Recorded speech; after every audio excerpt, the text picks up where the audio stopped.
Este proyecto ha sido ganador del Fondo de Fomento Concursable para Medios de Comunicación Audiovisual, un mecanismo de fortalecimiento de la pluralidad de voces y subsidiado por el Ente Nacional de Comunicaciones, bajo la licencia del Creative Commons Atribución Compartir Igualdad 2.5 Argentina. Miramos el cielo mientras hundimos las manos en el humus primitivo.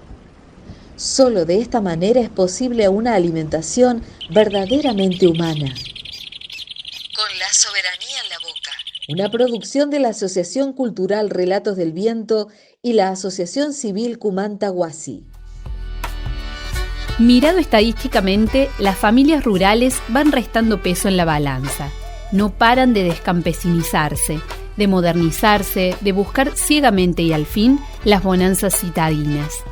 Pero lejos de poder leerse la importancia del campesinado en términos numéricos, sujeto a agente económico, resulta ser aún un dinamizador de procesos sociales fundamentales en cuanto a la importancia del común de la humanidad, tal como lo fue siempre su figura a lo largo de los siglos. Y esto excede a los impactos del agronegocio. Gracias por recibirnos nuevamente en sus hogares.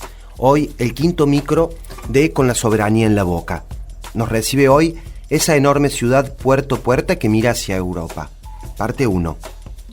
Hacia los finales del siglo XIX la esperanza en la ciencia y en la técnica estaba en todo su esplendor.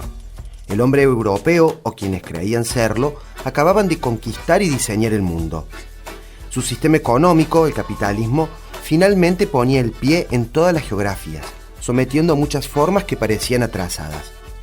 Un puñado de florecientes aristócratas, estancieros, burgueses y porteños de por estos lados deciden que estas tierras que yacen alrededor del puerto sean volcadas al exterior.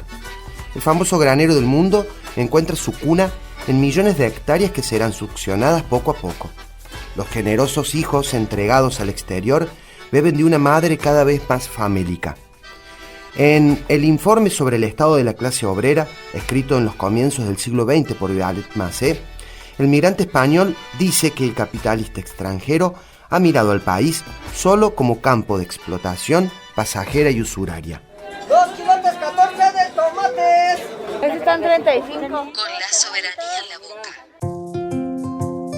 boca. Eso que pasó es el escenario acústico del mercado prehispánico de Tianguis en la Ciudad de México.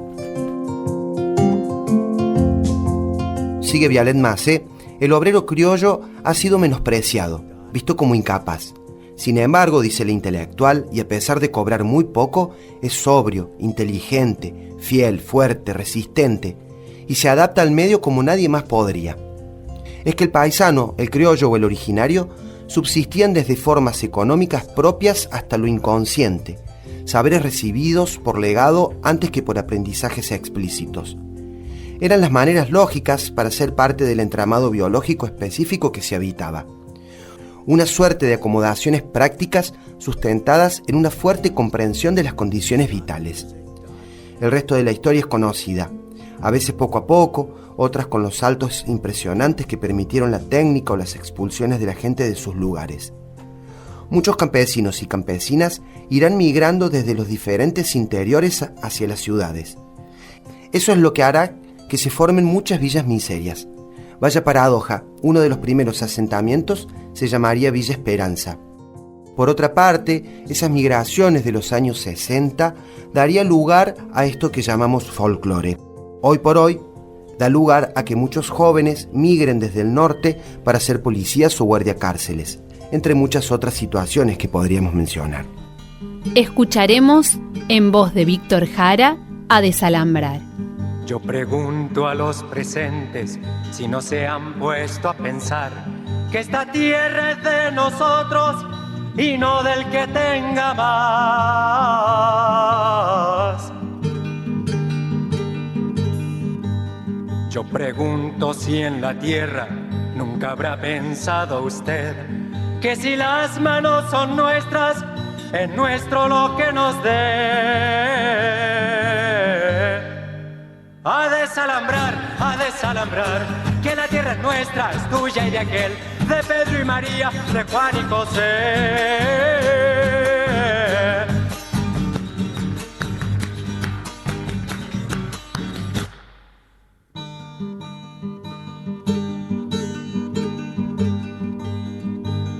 Si molesto con mi canto alguien que no quiera oír, le aseguro que es un gringo o un dueño de este país.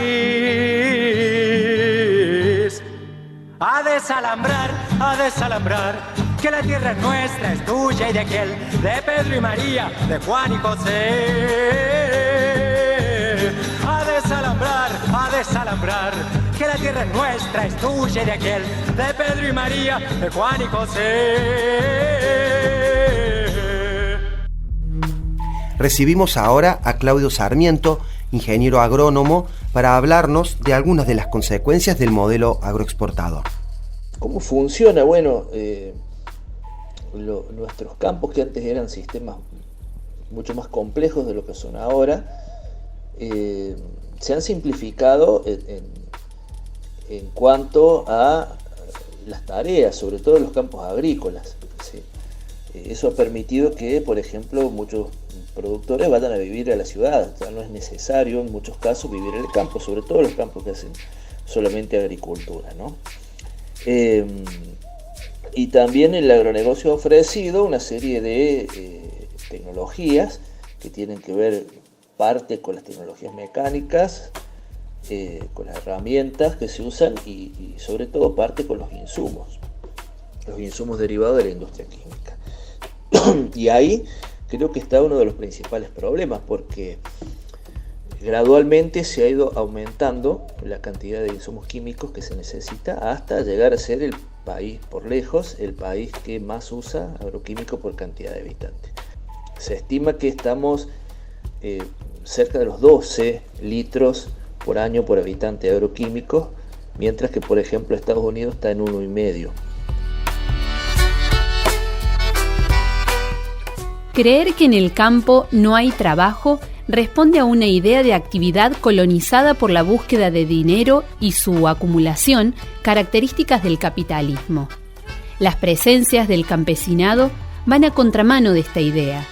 Según datos del INTA, a pesar de ocupar solo el 13% de la tierra productiva, representan el 66% de las explotaciones agropecuarias en el país. Generan el 53% del empleo agropecuario y aportan el 20% del valor bruto de la producción agropecuaria nacional. Seguiremos dialogando sobre esto en la próxima entrega. Agradecemos otra vez, amigos y amigas, por habernos escuchado y los esperamos en el próximo micro de Con la Soberanía en la Boca.